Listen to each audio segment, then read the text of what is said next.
Right, so let's go into Canva and do some practical designing.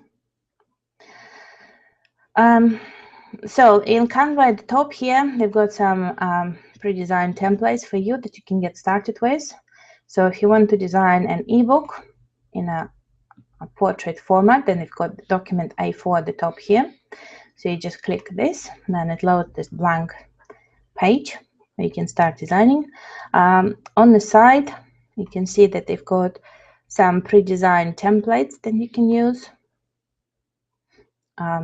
If you hover over them, it shows you if it's a free one or if you need to pay some money for it.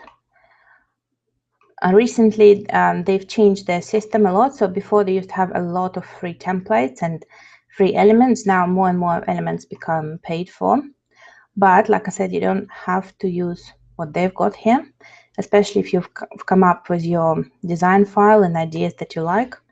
You can just basically look at something like this. Say, okay, so what does this design have? It's got this box at the top. It's got orange background. So if I go to backgrounds, I can just make yellow background for my page. It's got a title and a subtitle. So if I go to text, I can add title and a subtitle. And then it's got some body text. It's got a picture. So now if I go to uploads, for example, here I've got different pictures loaded. So for example, this image. And then it's got rectangle at the top and a rectangle at the bottom. So I can go into search and I can search for rectangle. And as you can see, there's lots of designs here. Some of them again free, some of them are paid.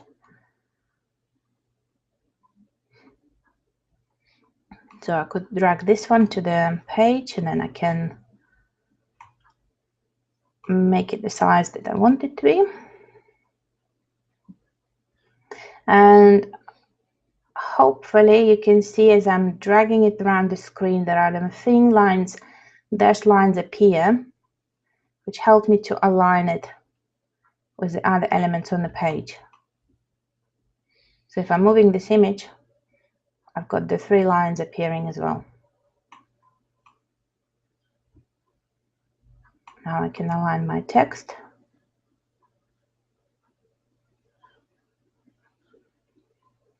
Sometimes it's tricky to get it straight away. And then I want exactly the same line to be at the bottom. So all I can do is just copy it, drag it to the bottom. And again, I'm using my guideline to help me align it. And done.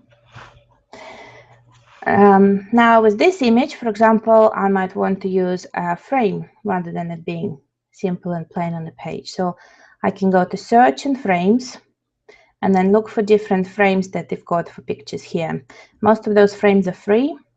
So I could, for example, choose this frame. And then I can drag this picture inside the frame.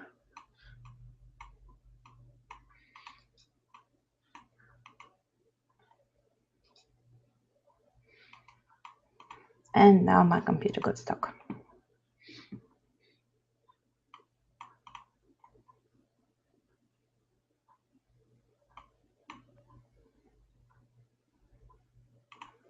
Right. Let's reopen the file. So if this happens, then sometimes you'll just have to close the file and try again. So I can send it back, and then my text appears on top of it. And then I can bring the text down below the frame. And this is the design I've got for this page now. Obviously, if I have my brand colors, then, for example, when I'm setting up a background, I can use the exact color here. So if I use the color picker tool, I've got different colors saved. So this is one of my pinks from Virtual Marketing Academy. So you paste your hex code, and then the color gets added to your palette. And then this rectangle, you can make it blue, and this I can make same blue.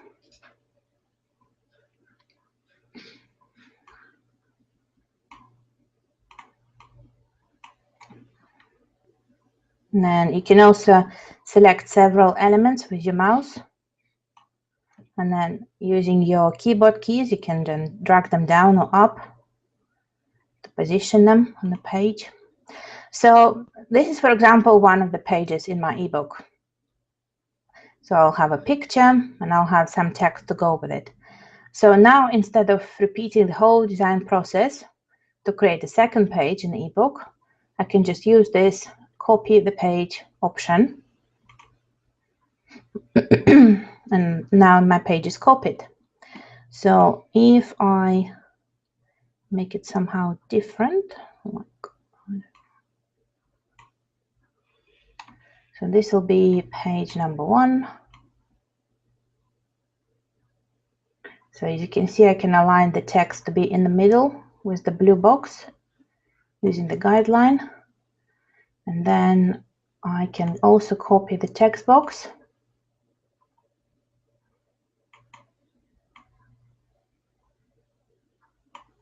Drag it down, align it in the middle, and this will be 2. What you can do as well is you can rearrange pages in a document, so you can move pages up and down. So if I click that, now I've got page 2 at the front, and then page 1 below. On this page, I might want to change background to a different color. And then I can replicate this page again, and I can make this 3. And then this one, I can make blue again. And then if I copy it again, change this to 4, this will become the pink page. So I've got blue and pink and blue and pink. So colorful design like this, I would say, is good if you're not expecting your users to print anything, if they're only going to read this on their computers or on their mobile phones, but not print anything, because otherwise this is going to take a lot of color cartridge to print all this design.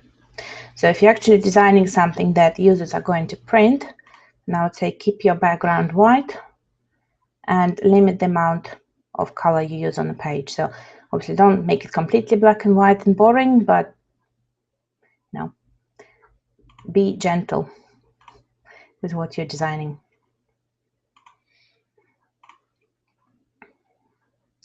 To keep your Canva account organized and easily to find information, then here at the top, you've got your document name. So here we can say ebook design webinar. And then this will help me then distinguish this file from all the other files on the computer inside the Canva account. Then when it comes to downloading, you've got the download option here, and you can download as an image or you can download as a PDF. So if you're designing an ebook, then you would want to download as a PDF. And also you can download everything, so the whole document, or you can just download certain pages within the document.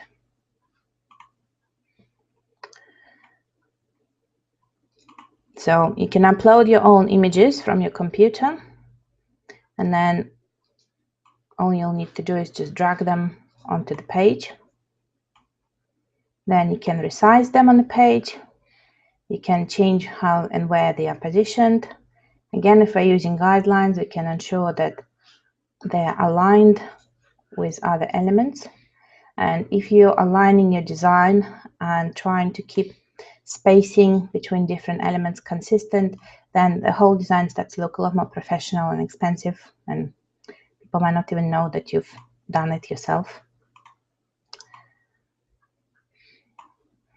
Another quite a popular option is to do those kind of lines all the way, left to right. And then when you create the PDF, then it won't have those white margins, like if you did it in a Word document, for example. This will all be just from one edge of the page to the other.